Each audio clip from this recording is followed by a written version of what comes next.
પાલીતાણાની બાજુમાં 3 મોટા ડેમો આવેલા છે, પણ તંત્રની અણઆવડતને લીધે જનતાને પાણી માટે વલખા મારવા પડે છે।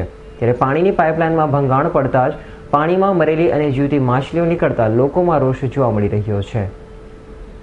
શિયાળો હોય કે ચોમાસું, પાલીતાણા શહેરમાં હંમેશા માટે પાણી બુમરાણ જોવા મળી છે। એક બાજુ ભારે વરસાદ બાદ તમામ ડેમો ઓવરફ્લો થઈ જવા છતાં પણ પાલીતાણાની જનતા પાણી માટે વલખા મારી રહી છે। વર્ષોથી ચાલ્યા આવતા પાણીના પ્રશ્ને પાલીતાણા નગરપાલિકા કચેરીની પીવાના પાણીની સમસ્યાને લઈ તંત્ર સામે દેખાવો કરતા માટલા સરઘસ કાઢી પાણી આપોની માંગ કરતા નગરપાલિકાની કચેરીમાં ઘૂસી જઈ અધિકારી સામે સરઘસ પણ કાઢ્યા હતા, પણ જાડી ચામડીના અધિકારીઓ અને બધા અધિકારીઓના પેટનું પાણી પણ હલતું નથી અને એક બાજુ પાણીની રામાયણ તો ઊભી જ છે, ત્યાં વળી પીવાના પાણીમાં છેલ્લા થોડા સમયથી મરેલી અને જીવિત માછલીઓ નીકળતા હોબાળો મચી ગયો છે। પાલીતાણા શહેરના મોટાભાગના વિસ્તારોમાં હાલ જે પાણીનું વિતરણ કરવામાં આવી રહ્યું છે તે ડહોળું અને પાણી સાથે નાની નાની માછલીઓ નીકળતા લોકોમાં હોબાળો મચ્યો છે।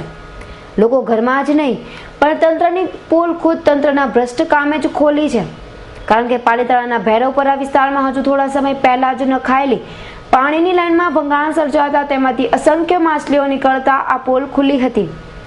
અનેકવાર રજૂઆત છતાં પણ તંત્ર દ્વારા અંગે કોઈ જ પ્રકારના પગલાં લેવામાં આવ્યા નથી।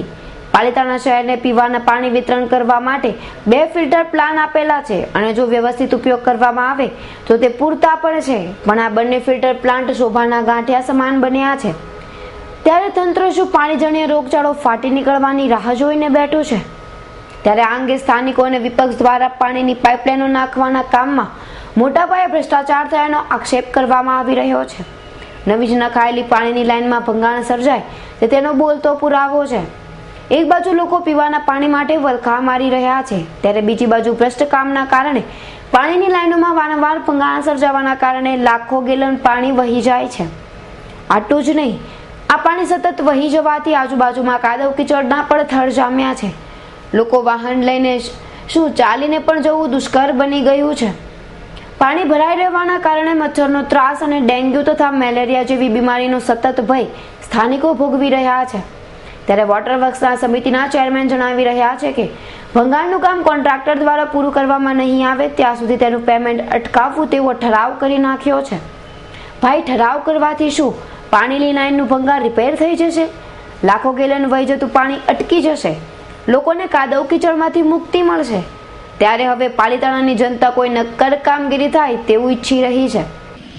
શહેરના મોટાભાગના વિસ્તારની અંદર લોકોની ફરિયાદ અમારી પાસે આવે છે અને પાણીની નળની લાઇનમાં મચ્છીનો એટલો બધો ઉપદ્રવ વધી ગયો, લાખોની સંખ્યામાં નાની નાની મચ્છીઓ પોતાના વાસણમાં આવે છે ઘરે અને બિલકુલ પીવાલાયક પાણી નથી, એટલું ડોળું પાણી છે। ફિલ્ટર હોવા છતાં ફિલ્ટરનું કામ વર્ષોથી ટલ્લે ચડાવવામાં આવે છે। આ ભાજપનું વિકાસની વાતો કરે છે પણ લોકોને કોઈ સુવિધા ભાજપ તરફથી મળતી નથી અને ખોટો ભ્રષ્ટાચાર, આ લાઈન જે નાખી છે એમાં પણ મોટા મોટો ભ્રષ્ટાચાર કરવામાં આવ્યો છે।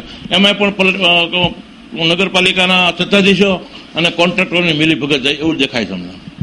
આ લોકો સ્કીમ વાળાને અમે 6 મહિના અગાઉ પહેલા બધું બતાવેલું જ છે કે ભાઈ અમે કરી દઈશું, પણ હજી આજની તારીખમાં એને કામ ચાલુ કર્યું નથી।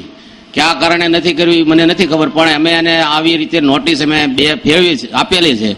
હજી લગીનમાં એ લોકો અહીંયા કાલ પરમ દિવસે આવ્યા હતા અને અત્યારે ચેકિંગમાં ચાલુ છે કામકાજ, પણ હજી ફિલ્ટર પ્લાનનું કામ હજી ચાલુ કર્યું નથી। કયા કારણે નથી કરતા એ અમને પોતાને ખબર નથી, પણ અમે અત્યારે એનો પેમેન્ટ તાત્કાલિક અટકાવી દીધું છે, એટલે એ લોકોને થોડુંક ઓલું ઘણું થયું છે, એટલે એ તાત્કાલિક આવ્યા છે અહીંયા અમરેલી વાળા। ભૈરવપરા વિસ્તારમાં નગરપાલિકાની લાઇનનું ભંગાણ થતા અંદરથી જે માછલીઓ નીકળી છે, તો તંત્રને આ વસ્તુમાં થોડુંક ધ્યાન આપી અને જે આ રોગશાળા માટે આવું ન થાય તે માટે થોડું ધ્યાન આપવું જોઈએ અને વહેલાસર જેમ બને તેમાં લાઈન સારી કરે અને અંદર જે આવું જે મછલીઓ ને એવું નીકળે છે એના માટે જે ફિલ્ટર પ્લાન્ટ ને બધી જે સુવિધા છે તો એ બધું શરૂ રાખવું જોઈએ અને જેમ બને એમ તેમાં જલ્દી સારું કરે। વિશ્વદીપસિંહ પરમારનો રિપોર્ટ, S9 ન્યૂઝ, ભાવનગર।